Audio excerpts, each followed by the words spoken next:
9/11 call that came after the funeral. They folded the flag for him at the little brick church on Ellsworth Avenue, and the wind tried to take it twice before the honor guard's hands persuaded it to behave. It was a raw Thursday in late January in a river town in southeastern Ohio, the kind of cold that makes sound travel farther than sense.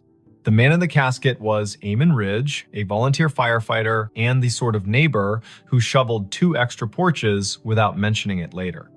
The service ended at 4, the last handshake landed at 4:20, and by nightfall, the street had gone back to being only a street.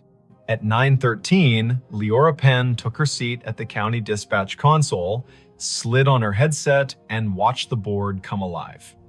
At 9:31, the line marked 911 flashed with a familiar number. His number, the man everyone had just buried. Before we begin, tell me, where are you listening from and what time is it there? Leora had fielded storms and barn fires, and wrong turns called in as kidnappings. She had coaxed calm from people whose words came like hail on a tin roof. She had heard the first breath of a baby through a phone held in shaky hands, and the last breath of a stranger who needed someone to hear it. She was 34, kept her hair short to keep the headset from snagging, and wore a gray cardigan because the room ran cold to keep the computers honest. Her desk held 2 photographs wedged into the bezel of the monitor. One showed a river in summer, green as a promise. The other showed Eamon and his daughter Cass standing in front of the station engine with that look people get when duty gives them a reason to grin. The year was 2022. The county had upgraded the system, and the board pulsed with the soft light of new money that still felt like a borrowed suit. Lines identified towers and cross streets. Repeat callers had little tags. When Eamon's number flashed, it wore the tag she had put on it a year ago, Station 4. Her stomach made a small, foolish turn. Her hand did not. She tapped the line open. 911. What is your emergency? Static, not empty. The kind of static that carries weather in its mouth. A faint hiss like tires on wet asphalt far away, then a click as if someone had covered the microphone with a thumb and lifted it again. Leora glanced at the automatic location box. The system offered a circle that could have been a dozen blocks wide and no more. The tower showed the bluff above the river. The timer on the call rolled past 10 seconds, then 15. The headset warmed in her hand.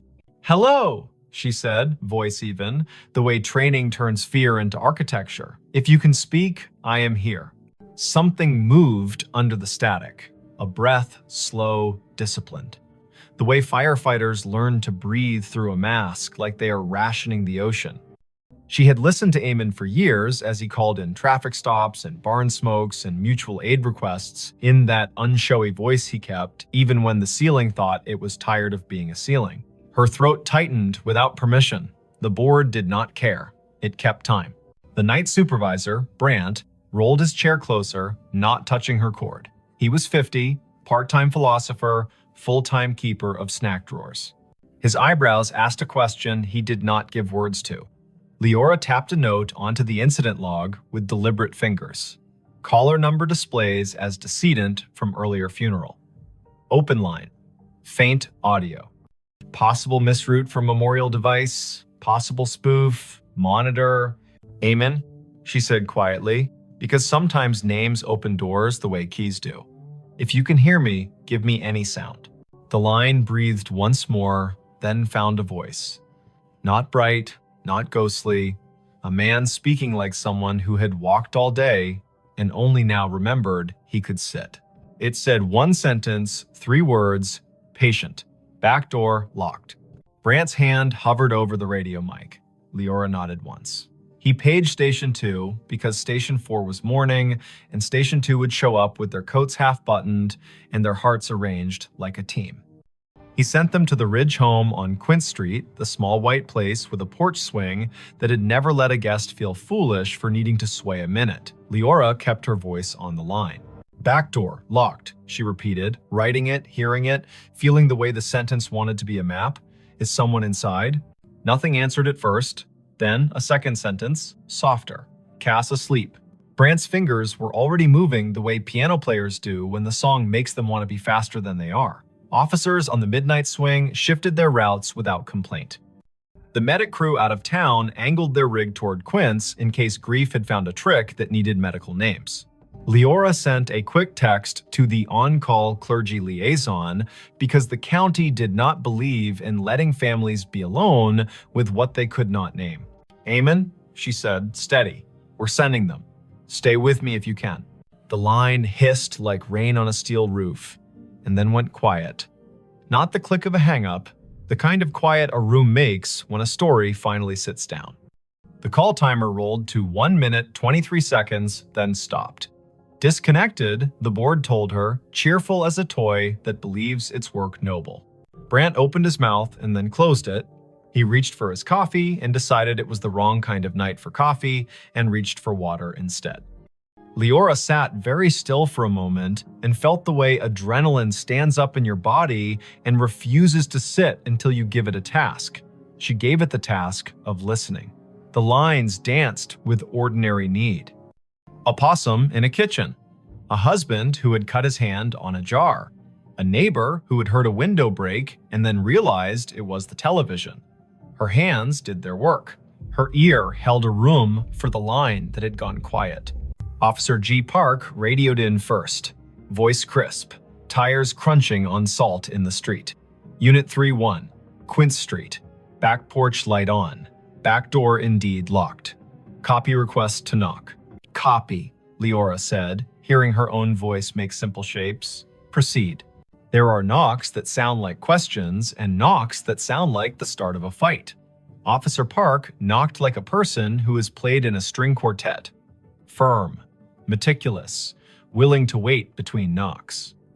Leora heard the long, thin silence on the open radio channel that means everyone has decided to breathe in sync. A porch swing creaked, whether from wind or memory. Then Park again, softer.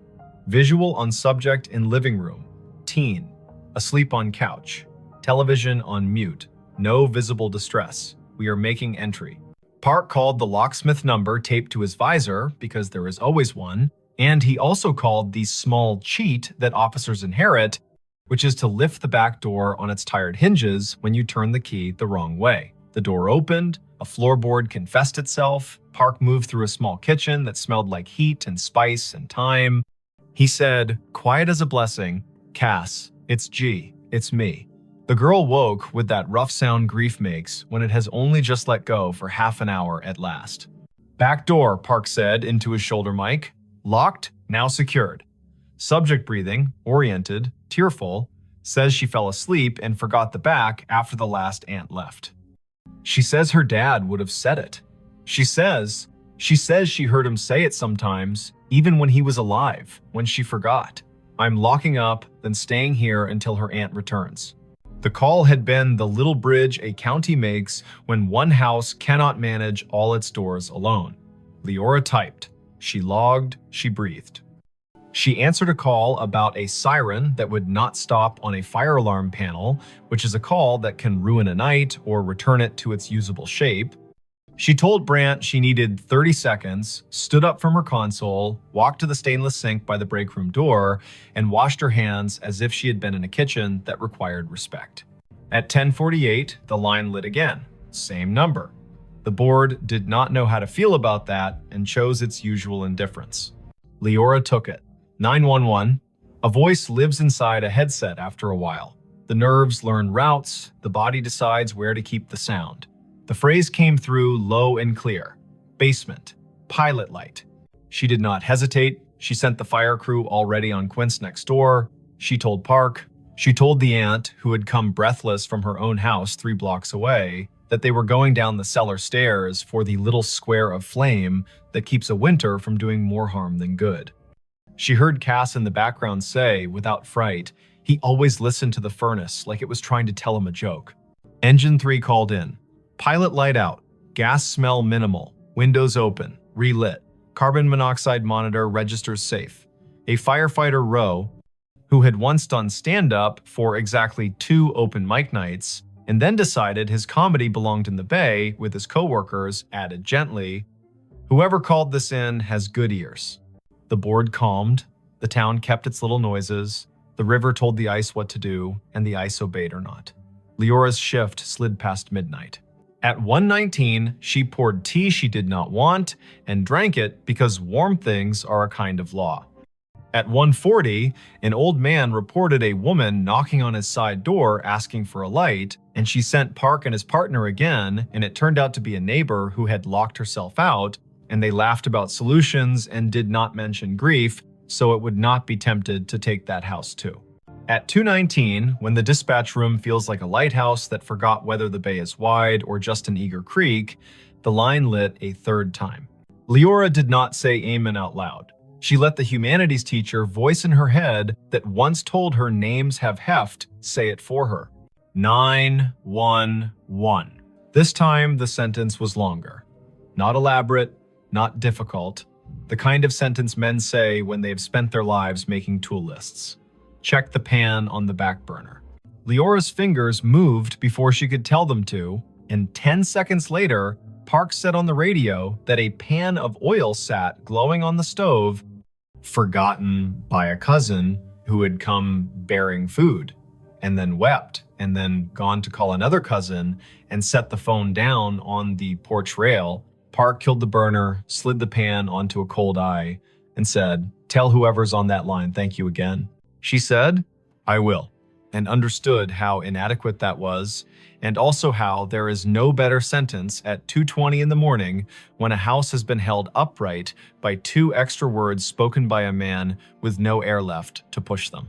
By dawn, the calls had slowed to their usual winter trickle. The board made its little satisfied beeps, the shift change crept near. Leora printed the overnight logs for the lieutenant in charge and set them in the bin with the neatness of a person who believes paper is a form of kindness. She took off her headset, set it on the hook, and let her neck decide it had been a stiff night. On her drive home, the river looked like a sheet of hammered tin under a sky that had not yet decided whether to blush. She stopped at the corner store for milk and oranges. The clerk rang her up and asked if she had been at the funeral, because everyone had been at the funeral, even if they had not parked their bodies in a pew.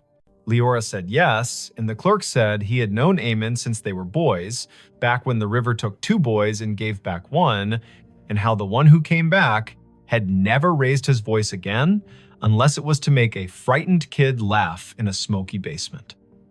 Leora listened. The clerk put 2 extra oranges in her bag, the way men do when they feel the night reach its hand into the room and cannot keep all the light from leaving. She slept until noon and then sat in her kitchen with the radio low and the blinds open to teach the afternoon how to behave. Her phone chimed with a message. It was Cass. Leora had given her number to the aunt without thinking, and nothing about this felt like a boundary violation now. The message was a picture of a backdoor lock and a caption. "He did it again, thank you." She replied, "You did it." He reminded, "That is a team." Cass sent back a heart in the color teens choose when they mean it and do not want to seem silly. Word traveled without gossip's teeth in it. People told each other the version they could bear. Some said the call after the funeral had been a trick of towers, an echo, a message scheduled by a grieving mind that had set a reminder on a phone. Some said Eamon was still doing his rounds, making sure pilot lights and pans behaved. The chaplain said he did not know the mechanics of it and did not care, that love gets to serve in whatever uniform it likes. The fire chief said quietly to Leora, "If my number ever lights your board and I am not in a position to help myself, send the crew. I will not be offended if you use my name to get them there faster." It is Wannon. The next week brought the kind of snow that erases the edges of things. Leora worked 3 overnights in a row and learned to sleep in squares of 4 hours like a cat. She took a call from a man who had found his wife on the floor and guided him to count and compress, and the medics arrived before the counting rasped the hope out of his voice. She took a call from a woman who had locked herself in a bathroom because her boyfriend had stopped being gentle, and she kept the woman talking about the photograph on the wall while the officers climbed the stairs 2 at a time. She did not think about the line until it lit again 2 Fridays later at 1 in the morning. She kept her voice clean. 911. Eamon's voice came again, thinner, like a person speaking through a scarf. It said, in a tone part instruction and part apology, "Box of matches in the junk drawer beside the oven. Throw them out." She told Park. Park went. He opened the drawer and found a box that had wicked itself damp and mean. He took it to the back porch and soaked it and binned it, and then came inside and wrote a sticky note for Cass that read, "Your dad told on you." She woke to it and laughed in that shocked way laughter has when it has been given back its license to exist. Not every call was that kind. Once, the line connected, and all Leora could hear was faint wind and the hollow tick of a cooling engine, and she understood, without needing the lieutenant's later confirmation, that this had been the night the station bays opened, and Eamon's truck had been driven back from the long, slow procession, and the engine had clicked in that language. Machines use to admit fatigue. Once, the line carried only a sound, like boots on gravel, exactly 3 steps, then the pause of a man looking at a sky he used to know from a ladder truck. Once, nothing came at all. And still, she stayed on the line the way you stay on a porch after a friend has gone inside, just in case one more sentence needs to come out and walk around in the air. Spring loosened the river. April made the churchyard look less stern. Cass finished school with a concentration that made her teachers write small notes on the bottom of her papers. "You have turned into a person who trusts herself." Leora saw her at the station on an open house Saturday, and the girl hugged her the way nieces do their aunts without asking for the right to be related. They stood under the engine bay's great door and listened to the way small kids treat sirens like musical instruments when given permission. Cass said she sometimes still heard it, the way a voice comes into a room without needing to open the door. She said the voice had told her to bring in the porch rug before a thunderstorm that would have flung it across the block. She said the voice had told her to drink water before her stomach had the language to beg for it. "What do you think it is?" she asked, not demanding that it be a ghost or an algorithm. "I think you live in a county where people answer one another when called," Leora said. "I think sometimes lines open from one room to another because the rooms were built that way by love. I think if we say it out loud too many times, the day will get shy and pretend it never happened. And I think your dad trained his whole body to go when someone needed a sentence, and I do not know what training looks like later." Thanks for watching Allen's To Help Pray. Cass nodded as if she had been offered advice about lifting with her legs, not her back. She put her hands on the engine's bumper like a kid checking the pulse of a whale and whispered thanks in the dull shine where she thought it might carry. The last call came in July, on a night that smelled like cut grass and the electric promise of storm. The board was quiet. Brant had his feet crossed at the ankle, the way he did only after midnight when the county behaved. The line lit. Leora took it with the care of a person accepting a candle in wind. 911. There was no static, no breath, only a single word, perfectly ordinary, soaked in a patience she would remember until the last hour of her life. Enough. "Enough what?" she asked. Back straight, pencil ready. The word came again, a thought set gently on a table. Enough. Then a long exhale, the temperature of a day in which someone has put down a tool they are proud to have used and is ready to wash their hands. She typed the word. She did not send units. She did not mention it to Brant until the end of the hour, when she said it out loud the way you say a number twice to make sure you got it right. He nodded. He threw a cough drop to her like a baseball, and she caught it and laughed because bodies insist on living. There were no more calls after that. The system reassigned numbers as systems do. The board forgot how to glow with that tag. When Leora sat at her desk and the photographs leaned against the monitor made their steady witness, she still sometimes heard the faint tap of a firefighter's gloved hand on a doorframe, the universal signal for ready. She bought a small, heavy key hook for her own kitchen, put it by the back door, and never forgot again. She found that when she walked past the Ridge place on mornings when she needed to see the river before she could trust the day, she would look at the back door and feel not a haunting, not an ache, but the exact rectangular comfort of a thing that had been understood and done. If this kind of thing ever happens where you live, if a phone rings after a set of shoulders in town have lowered themselves to the work of grief, if a name appears on your console that your heart wants to call impossible, do what Leora did. Answer. Stand in the narrow bridge between rooms, ask short questions with soft edges, send help, write down exact words. The world is made of exact words and the work that follows them. Believe nobody and nothing too hard. Let the river decide what is memory and what is rumor. And when the voice finally says enough, let your hands say thank you by resting them, palm down, on the desk you have kept clean so the night can put its weight there for a minute. And if you are sitting in your kitchen with a back door that gets forgetful, say the date out loud to bring the day to heal. Late January 2022. Early April 2022. The hot night in July when rain forgot its manners. Say the town's name so it will remember it has one. Say Amen. Say Cass. Say Leora. Practice the sentence that saved a pan and a pilot light in a teenager who deserved a house that understood locks. Back door locked. Then lock it, then sleep. The county will keep its watch. The river will balance its own ledger. Somewhere, a dispatcher you will never meet will lay a pencil down on a pad with a line drawn through the last open box, a small, perfect check that means this part of the night is finished and the next part may begin. He found a staircase in the lake it still goes up. He saw it when the wind fell off and the lake lay down like glass, a sudden stillness that made every shoreline detail stand at attention.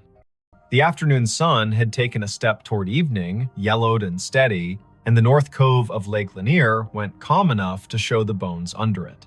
He cut his aluminum skiff to idle and drifted toward the pale shoulder of exposed clay. There, not random at all, a run of stone steps pushed up from green water and kept going into nothing the shore could explain, even and true, as if they still believed a front door was waiting at the top. Before we begin, tell me where are you listening from and what time is it there?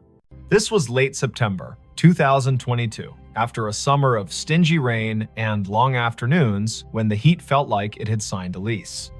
The lake sat northeast of Atlanta, a blue map of drowned hills and red clay coves, and that year it had read its gauge and decided to show some of what history had asked it to forget. Foundations revealed themselves like old teeth.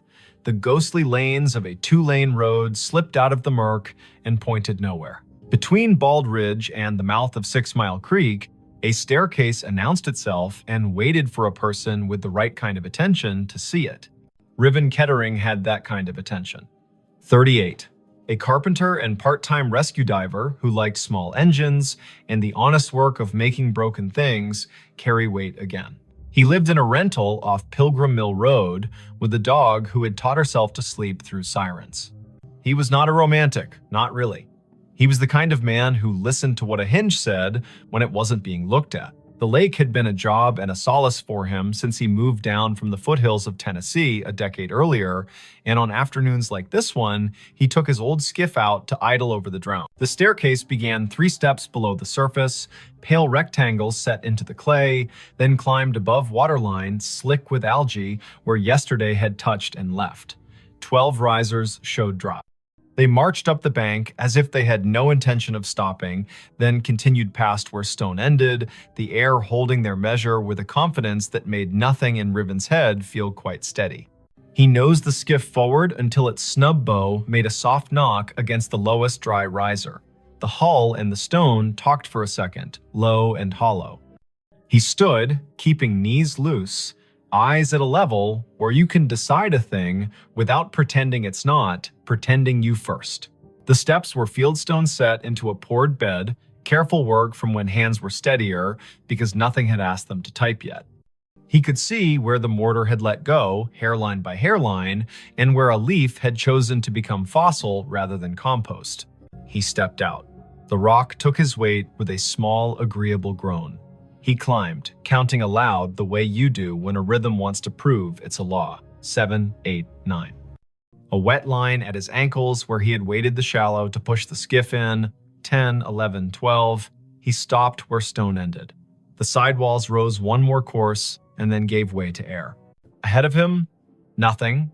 Above him, more nothing. And yet his right foot, when he slid it forward with the caution of a man who had once fallen through a rotten porch and did not intend to audition for that pain again, found resistance. Not stone, not water. Not empty. A density like stretched cloth, like cold-pressed sugar, like a stare that remembered itself and refused to forget just because the lake had been told to be a lake. He drew his foot back, scalp prickling, breath in a pocket he didn't want to open too fast. He looked around to see if anyone else had been presented this joke. No one.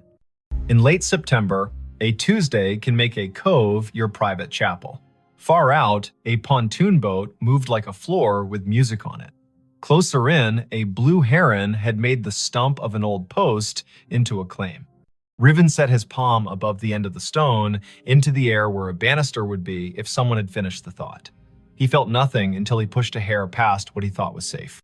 Then he felt a boundary, the exact height of a handrail in a code book he could recite. He smiled despite the way his heart had decided to pick up the tempo. Something here hadn't drowned entirely. Something here had decided to keep going up. He does not scare fast, Riven. He is a man who has gotten into dark water at night, kindly, and come back calmer for it. But he respects a place with a memory. He went back down the 12 risers and climbed into the skiff and sat with his hand on the tiller and let the lake tell him if it wanted him to be braver than his grandmother would approve. The wind was a rumor now. On the far shore, a transformer hummed with the stale sweetness of electricity. He turned the motor off and drifted with his fingers brushing the gunwale and felt for the old current under the new. A loon called once out in the main channel, the syllable bending toward a kind of loneliness that doesn't need an audience. Riven looked back at the steps. The air above the 13th riser shimmered, a trick of light or a rule he hadn't been told yet. He swore softly in the old way that buys you permission to try again. He pulled the skiff onto the red bank, tied it off to a scar of root, and went back up the 12. He did what his hands knew to do. He turned a coin on its edge and rolled it along the last stone. When it tipped forward into air, it did not fall. It sat against nothing, as if pressed to a glass he could not see. He slid it forward with one finger and felt it drag over an edge. He slid his boot after it and met a tread that had weight.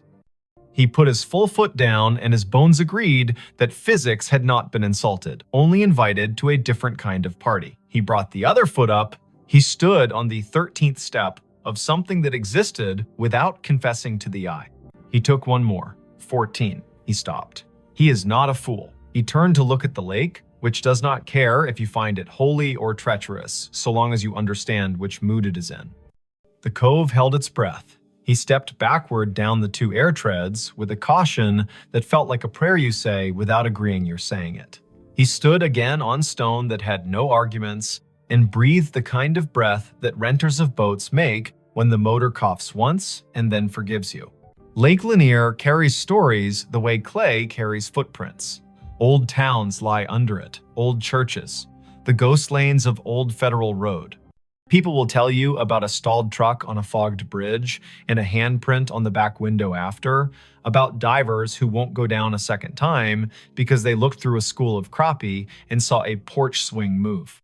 Some of that is what happens when humans leave water to be the keeper of their history. Some of that is people being lonely and needing their fear to wear a costume. Riven carried none of those stories in the silly way. He carried them the practical way. He knew people had been told their land would drown for the good of cities they would never see, and some of those people had said their names into the bank and put rocks one on another to make the land remember. He went home with the staircase in his notebook and in his knees. He did not say the shape of it to the bartender at the place on Brown's Bridge, who called everybody chief. He did not post a photo because the lake punishes people who turn it into spectacle. He slept badly and woke before his alarm and made coffee meaner than necessary and drove back with a coil of thin rope and a chalk box and the tape measure he used when perfection had to be part of the bill. Morning Lake, blue as breath. The skiff skittered over wind ruffles and slid into the cove willing. He tied a chalk line at the last stone and played it out up the air, marking nothing with blue dust that caught in nothing and hung there like a trick. He laughed once, quietly. He measured riser height with the tape and found consistency that would have made a county inspector nod. He tied a loop in the rope and lowered it down the near face of the steps. The loop sat against an invisible edge and held, not tight, not loose, as if politely told to wait. Half an hour went by that way. Numbers, angles. The carpenter in him building a drawing that would keep his fear inside its lines. When he finished, he sat with his back against the sidewall and let his head find the cool of stone that had learned shade. The world stepped closer. From somewhere he could not triangulate came a sound that reminded him of a bicycle bell rung just once. In politeness, he stood. The sound did not come again. He walked down the 12 and waited on the shoreline while the lake decided whether to ignore him or to grant him more. A woman called from the top of the red bank. Riven looked up. She was tall and rangy, mid-40s, wearing the kind of straw hat that makes a person look like they know how to move in weather. She carried a camera with a strap that had been repaired twice and a notebook bulging with the kind of paper that did not come out of printers. She introduced herself with a grin that answered questions he had not asked. Mara Clary. She ran a small outfit that mapped drowned towns and grave relocations for counties that cared to admit their forgetting. She had a copy of the Army Corps' old charts and a habit of showing up where the lake loaned the present to the past. "I've been told you've got steps," she said, "and that they keep going up." He wanted to ask who had been talking.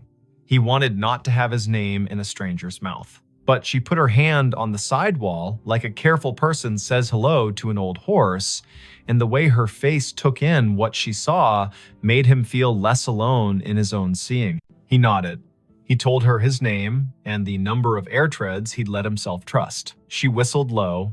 "Lanier tells on itself every few years," she said, eyes on the shimmer above the 13th. "But I haven't seen it do this. Fieldstone, that would have been a front walk probably. Or the stairs to a porch. You can tell from the way these aren't as steep as church steps. And there would have been a dog who slept halfway up until someone came home at supper." "Everyone says that about any porch," he said, smiling despite himself. "Only because it keeps being true," she said, and laughed like a sound the cove had missed. They measured together, she took photos, he held a stick out over the air risers and watched the end bounce against nothing. They left offerings the old way. He peeled the paper off a peppermint and set it on the third stone step. She untied a strip of blue cloth from her hat and tied it to the root that held his skiff's rope. The lake, if it acknowledged that at all, did not show it. She opened her notebook to a page where she had copied in neat letters the names and dates of households taken when the valley was flooded in the early 1960s. 2 farms had sat on this spur, the Sumter place, the Jory place. Sumter had 5 children and a clean way with fence lines. Jory was famous for a Sunday table and a sour temperament the rest of the week. The county had cut checks and called it a necessity. The stairs could have been either family's. But on the sidewall, low near the 5th riser, they found a mark cut into mortar with a nail or a stubborn penknife. A letter. "Jay, you think Jory," she said. "Or June," he said. "Or Josephine. Or a boy who didn't get to grow into his handwriting rights, their first initial into any stone that isn't busy." The lake made a small sound against the hull, a shrug. They came back the next day, and the next after that. In the afternoons, teenagers on rental jet skis came doing grammar the water did not admire.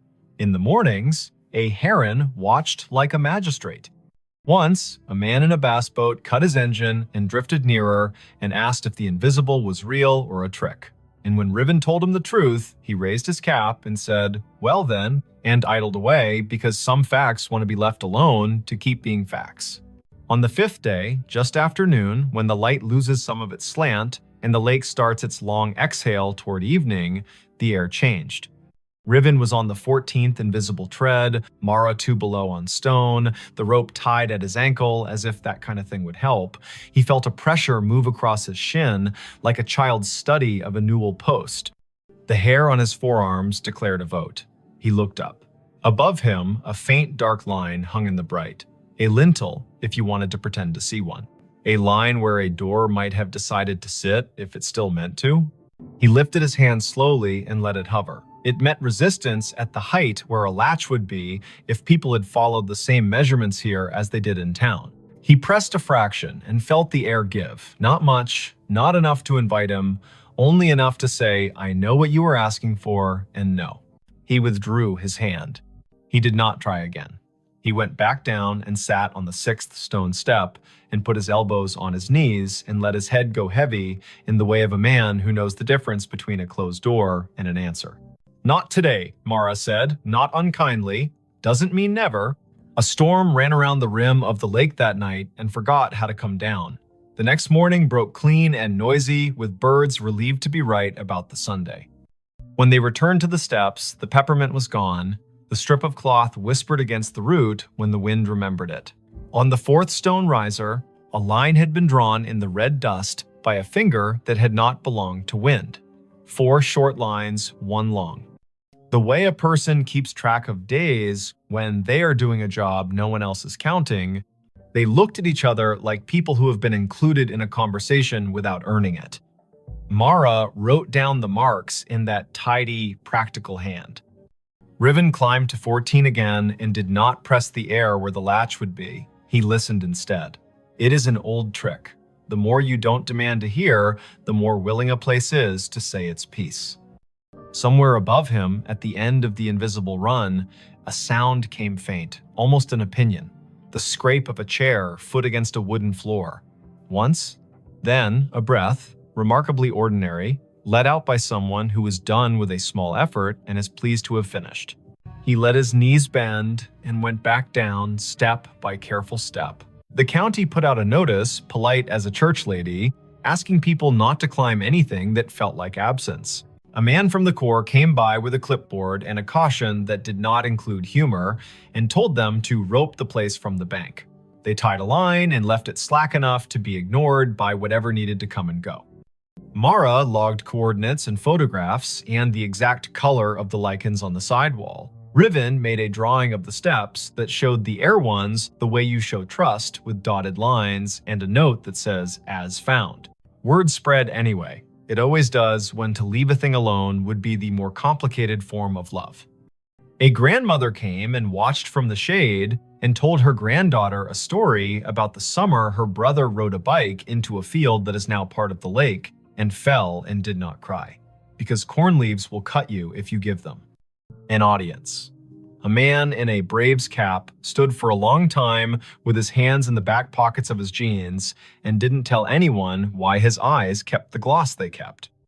A boy clapped once and apologized, and then asked if the staircase sounded like anything, and when Riven told him about the scrape and the breath, the boy looked toward the place where a door might be and whispered, "Thank you," like a student to a teacher who has handed out permission slips to freedom.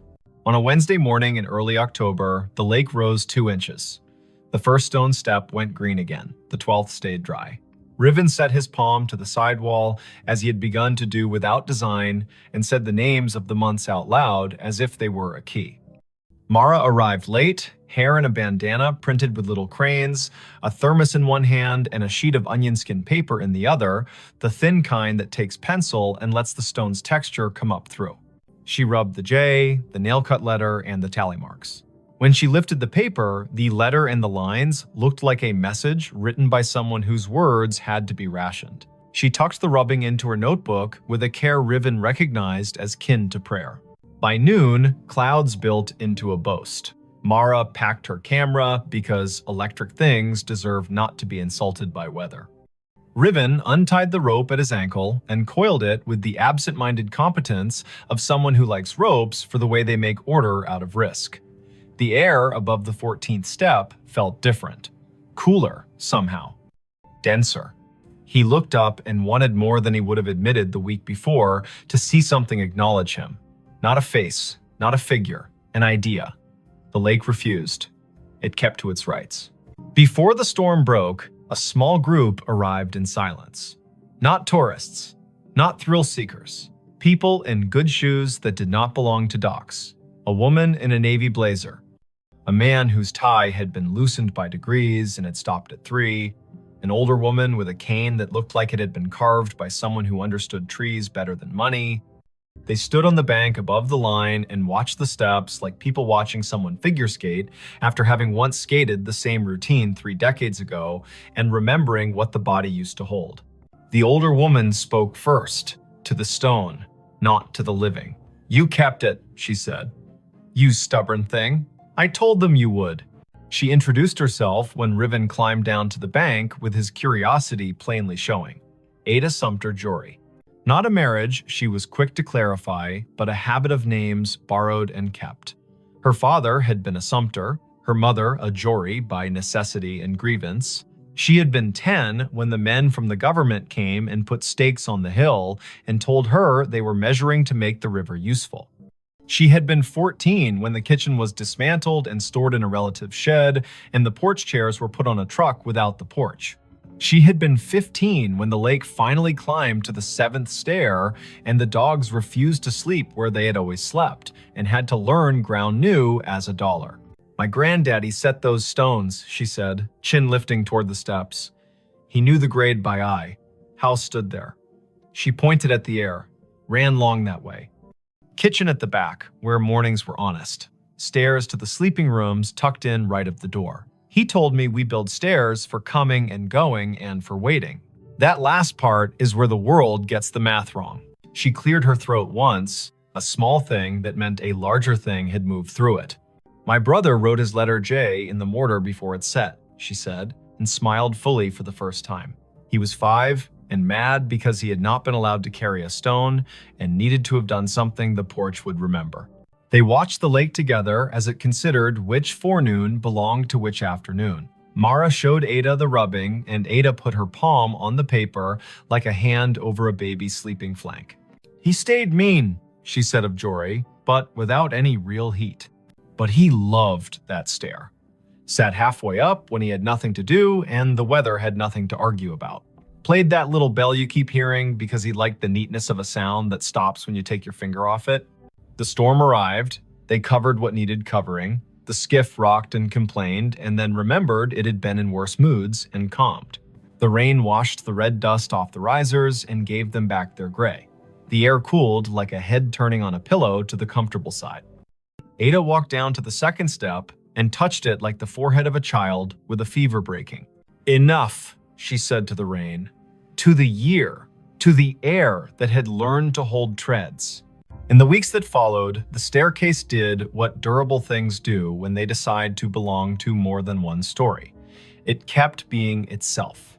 The lake rose and smudged the lower steps and then pulled back like a long breath returned. Riven kept coming because he had begun to like the feeling of leaving a place better than he found it by doing nothing but listening the way a well-made chair listens when a tired person sits. Mara wrote a piece for the County Historical Society that began with the sentence, "There are places we drown and places that refuse." Ada came twice more and told the stair her brother's best and worst. And once, on a bright Sunday, when the buzz of outboards sounded like cicadas pretending to be important, she brought a tin of biscuits and left one on the 3rd step because her mother would have called it manners. On a morning in November, the air thin and brisk, frost like pale sugar on shaded clay, Riven came alone. The lake had taken back an inch, the first 2 steps glowed green. He stood at the foot and waited the way you learn to wait when you've been given more than you asked and are smart enough not to get greedy. The wind came off the water and put its fingers through his hair with a familiarity he hadn't earned. Above the 14th tread, the line where a lintel would be shivered and then settled. He put his hand out at the height of a latch and did not press.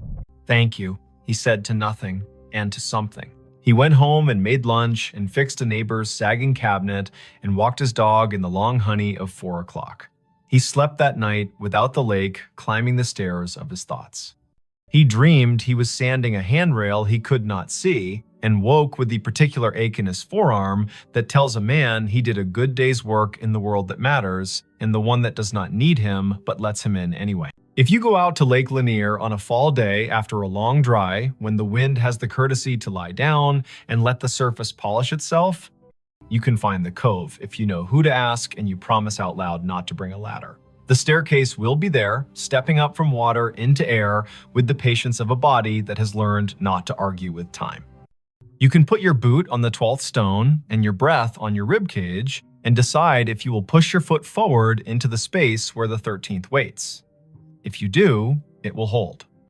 Not because wonder owes you, but because someone set a measure here with care, and because sometimes the world keeps an old promise in a new element. Say the year out loud when you find it. 2022. Say the place by its names, Lanier and the valley it drowned. Say the people if you know them, Sumter, Jory. Say the letter on the wall, J. Say the noise a bicycle bell makes when a brother likes attention and the porch has all afternoon. If you leave something, make it small, a ribbon, a peppermint. A finger laid gently in dust to make a line that will blow away with the next weather. Walk back down, let your knees do what they were built to do. Put your hand on the sidewall the way you would on a friend's shoulder when leaving them on their own porch in the dark to listen to the crickets. The staircase will keep going up whether or not your eyes can follow it. It will keep its measure in the air. The lake will rise and cover the lower treads and then fall back and confess again. Boats will hum. Herons will judge. A woman in a straw hat will rub letters onto paper, and a man with a dog who sleeps through sirens will coil rope and listen. And somewhere under the calm skin of the cove, where red clay holds onto everything it can hold, a front door you cannot see will stay shut and not unkindly, practicing the hardest kind of hospitality there is, offering you a way to ascend and a way to wait, and trusting you to know which one belongs to you today. Her phone pinged at a grave with her name. The notification bloomed on her screen the moment her shoes left the gravel and slid onto the soft path between moss-dark stones. A small bell chime, bright as glass. A banner at the top. You have arrived, Eden E. Hale. The words sat there as calmly as a weather app, as if the city had decided to label her the way it labels a bridge or a square. The place was Bonaventure Cemetery in Savannah, Georgia. Spanish moss hung in long, steady sentences from the live oaks. The river kept its secrets behind the bluff and breathed like a sleeping room. It was late afternoon on a Sunday in early November, the air cool enough to make her wish for sleeves and warm enough to forgive her for forgetting them. Before we begin, tell me, where are you listening from and what time is it there? Her name was Idoni Hale, 28. She worked in visitor services at a small maritime museum upriver, the kind of job that made her memorize the angles of ships and the dates when storms came ashore. She liked fonts and quiet, and the sound salt makes drying on stone. She was visiting Bonaventure because her friend Anson had flown in from Minneapolis for a long weekend, and the two of them liked places that let you feel your breath in your mouth. The year was 2021. Phones knew where you were within decent intimacy. Some headstones wore small plaques with codes that asked to be scanned and promised a story. They had parked on Bonaventure Road under an oak that had learned to be older than most houses. The sky was simple, a clean coin of light. The volunteer at the office had given them a paper map and a soft-voiced list of locations worth the walk if you wanted your day to hold. Look for the little angels facing east. Find the section where the camellias keep blooming against instruction. There's a family plot that feels like a room you shouldn't step into without knocking. No one mentioned a notification. Eden stared at her phone. The banner did not give a location like Section F or Plot 31. It was the same tag her calendar used when she arrived at work or home. You have arrived, Eden Hale. As if she were a place. As if the grave were her. Anson leaned toward the screen and squinted. He was tall and light-footed, a teacher of high school literature who carried poems in his pockets like receipts. He read the banner and then her face and made a small arranging motion with his hands, the way he does when he wants to place humor where fright is trying to sit. That's a bug, he said, not unkindly. Or a geofence you made and forgot. Did you tell your phone to remind you to be yourself today? She clicked the banner to see where the phone thought she belonged. A map opened, a blue dot pulsed with the steady patience of a small heartbeat. A gray pin sat 100 feet east in a section labeled McAllister. The pop-up bubble above the pin read Idany Hale in the same unsentimental font. She did not have a virtual contact called a cemetery. She had not created a reminder to arrive at her own name. The phone had decided the path curled between stones with dates that made you speak them out loud, because numbers are easier to hold when they come through the mouth. 1873, 1920, 2009. The Oaks leaned as if sold on the idea that the living need rehearsal space. Anson spoke a tour fact about a poet who loved this place and whose plaque visitors touch in a small, quick superstition. Idony nodded because liking facts is a way of staying steady. Her pocket shook again. Another chime, the same banner. You have arrived. Idany Hale. She breathed the way the yoga teacher on the internet tells you to. In through a count of 4, hold for 4, out for 6. They followed the path east until the bluff opened its shoulder and let the wind test their sleeves. The section ahead was a little higher, a little more sure of itself. A plot enclosed by low stone, dressed in ivy, sat beneath a live oak that looked like a table that had decided to grow legs. In the center stood a headstone gray as rain, taller than Idony's shoulder. The name at the top held Idany Hale. She stopped. You might have stopped too. Her name was not common. Her mother had found it in a book of Old English names and liked the way it sounded like a promise made under a tree.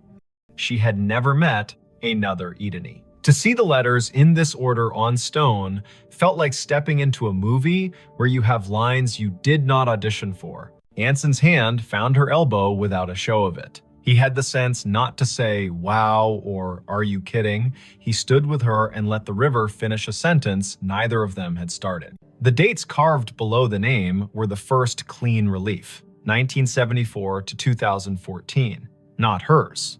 A woman 2 decades older, gone 7 years now. Under the dates, a line that read as Keeper of the Keys. The stone carried a small oval of glazed photo, a face with hair tucked back, eyes steady, a glint of a keyring at the edge of the frame. The oval was rubbed to a shine from fingers, the way love polishes small things while refusing to say it is love. On the right-hand corner of the stone, someone had bolted one of the new plaques with its little square of patterns. Scan to learn more. People who love story cannot resist a square that holds one. Idany lifted her phone and let the camera see. A link opened without asking for anything. A page built by a memorial service company bloomed. At the top, the name again. Below, a small biography. A life lived with habits, upright and kind. A childhood in Chatham County. A long run as cemetery sexton. The last line read in a voice that felt like a woman sitting on a step with a mug and a warning and a grin. If you need something, tell the ground. It will tell me. While she read, the phone hummed again. Not a banner this time. A little circle pulsing at the top of the screen, the way maps announce a place with enthusiasm. The circle flashed once, then settled. Idany swiped down to see the source, a calendar reminder with no category. White, titled simply, Arrived. Location, here. She had not written that. The phone, perhaps, had decided the day needed a label, or the small plaque had more to it than the page admitted. Anson said the woman in the photo had librarian eyes. He meant that as a compliment. He pointed at the keyring. He said his grandmother had been a keeper of the keys at a church in North Dakota, and those women know where every grief sits at every hour, the way a night janitor knows which chairs spit gum and which ones sigh. They stood a while. People walked past in respectful silence, guided by a docent's voice that held just enough theater to keep 15 people from wandering into their own daydreams. Spanish moss moved like thought repeating itself. A flake of light rose off the river and fell back as if it had changed its mind about being air. It would have been a good story already finding your own name on stone, a phone that had the audacity to tell you you had arrived, but something else decided to be true. A little tone sounded from the phone, the way sounds do when an app you forgot you had decides to help. It was the noise her AirDrop made when someone nearby wanted to share a photo at inopportune moments. The screen shifted to a dialogue. A file offered to send itself to her. The sender name was a string of letters and numbers that meant nothing. The file name read Keys. Anson leaned in and made his face calm. "Decline," he said gently, "because strangers in public places with quick hands make tricks, and both of them work in museums and have seen every version of the human habit of testing boundaries."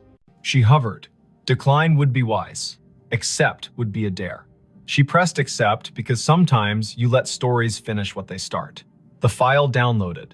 It was not a photo, it was an audio file, a minute 42 in length. The waveform showed it wasn't silence. She tilted the phone toward her own ear instead of speaker because you don't open a voice in a cemetery loud unless the voice has earned the right. Static first, then the sound of wind combing something thin, then a woman's voice, the age of a woman, who tells tools where they belong and expects cooperation. The voice said, "Dry as a towel and warm as a summer kitchen. If you are standing over me, child, and your name is mine, you can help me keep my promises. Put your phone on the stone and leave it be a minute. It will tell you where to stand next." Anson's eyebrows did a small jazz riff and then tried to behave. "Okay," he said softly, a word that meant, "I am here and I am not going to ruin this with cleverness." Ideni set the phone on the flat top of the headstone the way the voice had instructed.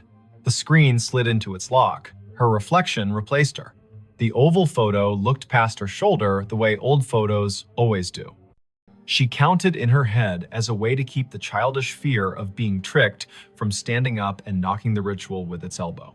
50, 60, 78. The phone buzzed once, she lifted it. The map opened of its own accord. The blue dot had moved nothing. The gray pin had changed. It labeled another grave 30 yards north with a name neither of them had seen on the paper map. Rosin Hale. A second name. Another Hale. The first name was Welsh and not common here. They went because the day had asked enough times to be answered polite. The second stone stood lower, more modest. The granite, a color you could never find on purpose if you looked in a catalog. The dates were older, 1931 to 1999. The epitaph read, "She kept the gate lighted," and under that, in smaller letters, so faint you could only see them when the cloud put its hand over the sun, a line, Rosine was born. Rosine Idris. She married into Hale and stayed. Tell my niece if she comes through here that I see her when I count keys. I am not anybody's niece, Ideni said aloud, and then took a breath because she heard the defensiveness squirreled underneath. I mean, not hers. You might be more people's niece than you know, Anson said gently, a man who had grown up with uncles who weren't uncles and yet were more family than the kind that wears your face. They stood while the wind added a signature to the bottom of the page of the day. The river put its shoulder against the bank and leaned. The phone did not ping again for a while. A cardinal went from one branch to another with the purposeful speed of a person who knows where the parts are stored. A group of teenagers trailed an auntie through the lanes, popping gum in a respectful way, which is a regional miracle. Ideni looked up Rosin on the cemetery's database because when your heart gets odd, facts make a braid to hold on to. The database was one of those volunteer-built websites that carry the tone of a potluck where everyone brings a dish so exact it shames you for choosing salad. Rosin's entry was thorough. Born Rhonda Valley, came across with parents as a child, settled in Chatham County, married one Mr. Hale, worked checklist after checklist for the electrical union office, sang alto in church with the patience of an anvil, survived by no children, preceded by older brothers, all gone. Niece mentioned in an obituary in 1999 with no name given. Anson made a sound that meant the story had wiped its hands on his shirt and was ready to cook. The phone chimed once more, now with the tone her museum app uses when a beacon in an exhibit hands you a fact. She had turned beacons off last month because being interrupted by history while in history felt a bit like a stage whisper in a quiet theater. She had not turned beacons back on. The screen read, "A note is waiting." A map pinpointed the little brick building the cemetery uses as a workshop for the grounds crew. A path drew itself in blue between the Hales and the shop, like a string in a child's game. They went because keys that ask to be found deserve not to rust. The door to the shop was propped with a cinder block the way doors are propped everywhere when the weather learns to be useful. A radio played a station that chose old soul and occasional baseball score updates. No one was at the counter. A bell stood there anyway, the kind that rings a sound like a glass penny. Anson rang it because he likes participating in obvious rituals. A man in his 50s with a badge that read August came in from the back, wiping his hands on a rag that had earned its keep. "You folks need a map?" he asked, then took a longer look at their faces and revised. "Or a minute." "We were by the hailstones," Idony said, and watched the way a man looks when a rhyme finds his ear and tells him it cares. August nodded. "Course you were," he said. "I keep an envelope for that family. Been waiting on who it's waiting on." He reached under the counter, where drawers have learned to hold what should not be lost, and brought up a large yellow envelope with a blue paperclip that had rusted a little by choosing weather. The envelope had 3 words on the front in tidy block letters. For the next Idony, heat went across her face like an honest light. August saw it and stilled. He handed her the envelope the way people hand one another babies, meaning well and moving slow. She opened it with her thumb. Inside, 3 items. A small brass key, old, not ornate, with teeth filed like a decision. A folded sheet torn from a spiral notebook, edges soft with years. And a wallet-sized photo of a woman in a blue work shirt with a name patch and a grin you could feel on your back like afternoon Sunday. The patch read, "Idony." The face belonged to the woman on the first stone. The note was written in blue ballpoint in a hand that pressed harder than paper deserves. It read, "Simple. For the next Idony in this county who can hear me the way a key hears a lock. My niece is out there." She won't say yes to the word niece because words are stubborn. She'll need to open the box in the old mausoleum we keep for tools and favors. The key is for the small door on the left. Lift on the latch while you turn. The box has what belongs to her and me and her grandmother. If she is standing at my stone with a phone, she will know that I know. Don't bring a crowd. Bring one friend who reads instructions with his eyes. Leave the key when you are done. We can count without hands here. "I'm not someone's niece," she said again, and heard how the sentence grew less certain with practice. Her mother's family tree began and ended in a different state. A line of women who told polite lies to spare one another the sharp edges and did their grief in broom closets. Her father had not survived long enough to name distant relations. He had left behind a bent screwdriver and a smell that her body still could find when a day asked. Anson's hand found the counter in a quick pat, like checking for keys as you leave the house. "You don't have to be a niece to be the person meant to do a thing," he said. "But also you might, and it might not matter how that happened." August tapped the counter twice, a habit that sounded like a yes. "The small left door," he said. "People never see it. Take the path behind the office and go right at the angel with the missing hand. The mausoleum is the little brick one that looks polite. The left door sticks the way a lie sticks to a room. Do what the note said, lift and turn." They went back into the light. The blue string on the map did not bother now to draw. The path knew their feet.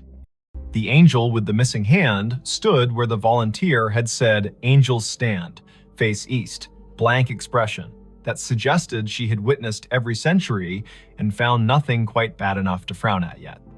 The brick mausoleum waited with that small pride buildings have when they know they are not the grandest on the block, but are the one that does the job without complaint.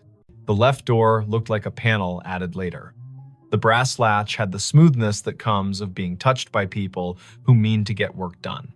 Idony slid the key in, the teeth caught, and then thought better of it. She lifted the latch with her other hand and turned. The lock gave.